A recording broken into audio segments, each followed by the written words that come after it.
नेताजी पालकर येऊन ते वेढा तोडतील असं महाराजांचं एक प्लॅनिंग होतं. तर मग ते सक्सेसफुल का नाही झालं?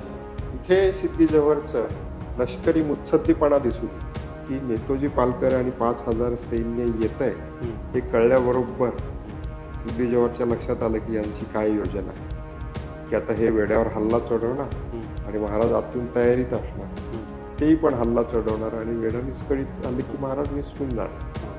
तसं होऊ नये म्हणून सिद्धी-जोहरनी रिझर्व्ह फोर्स हा नेताजी पालकरांवर पाठवला.